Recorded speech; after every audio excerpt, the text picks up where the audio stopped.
பிரச்சனைங்கிறது இங்கே முதலீடு தான் சார் பிரச்சனை. என்னென்னா சார், முன்னாடி வந்து ஒரு டிஸ்ட்ரிபியூஷன் இருந்தாங்க. டிஸ்ட்ரிபியூட்டர் வந்து படத்தை வாங்கினாங்க. அது இப்போ இல்லை. எல்லாருமே ப்ரொடியூசர்ஸ் தான் இன்றைக்கி படம் ரிலீஸ் பண்ண வேண்டிய சூழ்நிலை வருது. அப்போது தியேட்டர்கள் அவங்களும் ஷோ வந்து ஒரு ஆள் வராமல் ஷோ போட மாட்டாங்க. நம்ம எல்லாருமே பார்த்துருப்போம். ஒரு ஷோ பார்க்குறோன்னா அங்கே ஒரு மினிமம் ஒரு 15 பேர் 20 பேர் இருந்தால் தான் ஷோ போட முடியும். அதுக்கான ப்ரொமோஷன் நீங்கள் பண்ணால் தான் ஒரு படம் வந்து தியேட்டருக்குள்ளே ஆள் வருவாங்க.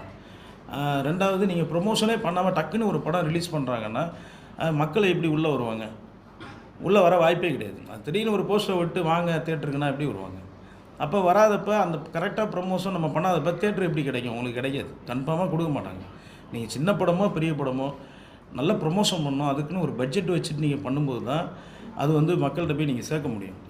விளம்பரம் பண்ணாமல் ஒரு தியேட்டர் கொடுக்கணும்னா தியேட்டருக்காரங்க எப்படி கொடுப்பாங்க? ஏன்னா அவங்களுக்கு வந்து ஒரு ஷோ போட்டு மினிமம் அவங்களுக்கு வாடகை காசாக வரணும். சும்மா ஓசியில் எப்படி சார் ஷோ போடுவாங்க? அதை நம்ம தியேட்டருக்காரங்களே நம்ம குறை சொல்ல முடியாது. இதுக்கும் தயாரிப்பாளர் தயாராக வரணும்னு தான் நான் சொல்கிறேன். கூட நீங்கள் நடித்த படங்கள் நல்ல காமெடி இருந்தது, நல்ல சிரிப்பு இருந்தது. கொஞ்ச நாள் போன வருஷம் வந்து நிறைய பேர் சொன்னாங்க தியேட்டர்லாம் சிரிப்பு சத்தமே இல்லை, காமெடியே இல்லை அப்படின்னு. அந்த சிரிப்பு சத்தம் குறையதுக்கு என்ன காரணம்? காமெடினா சொல்லுங்கள். உண்மையாகவே ஸ்கிரிப்ட் ரைட்டருங்க தான் காரணம். அதுக்கப்புறம் அதில் நடிக்கக்கூடிய நடிகர்களும் இன்னும் சொல்ல முடியாது. நடிகர் வந்து இயக்குனர் சொல்கிறது தான் நாங்கள் நடிக்க போகிறோம். அந்த ஸ்கிரிப்டில் என்ன இருக்கோ அவங்க எங்களை வேலை வாங்குறது தான். இந்த படத்தில் காமெடி நல்லா வந்திருக்கு, அது காரணம் இயக்குனர் தான்.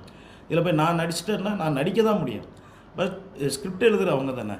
அந்த காமெடி எனக்கு இப்போ நான் இன்றைக்கி வரைக்கும் சார் அந்த காமெடி எப்படி சார் வந்திருக்கு சீனை கேட்டுக்கிட்டே இருப்பேன். ஏன்னா நமக்கு நடிக்கும் போதே ஒரு நம்பிக்கை வருது, இந்த காமெடி ஒர்க் அவுட் ஆகும். இப்போ வெண்ணிலா அப்படிங்கலாம் எங்களுக்கு வந்து நடிக்கும் போதே தெரிஞ்சுது.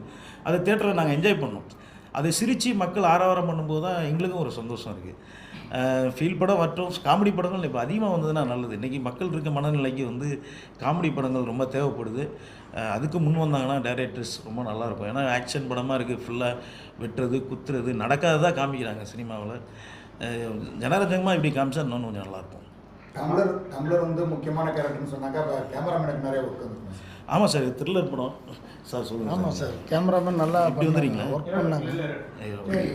கேமராமேன் நல்லா ஒர்க் பண்ணாங்க. அடிஷ்னலாகவே 2-3 பேர் கேமராமேனே வச்சுருந்தோம். அது எல்லாமே டிஸ்கஷன் பண்ணி அவங்களுக்குள்ள இது வச்சு தான் நாங்கள் பிளான் பண்ணி எடுத்தோம்.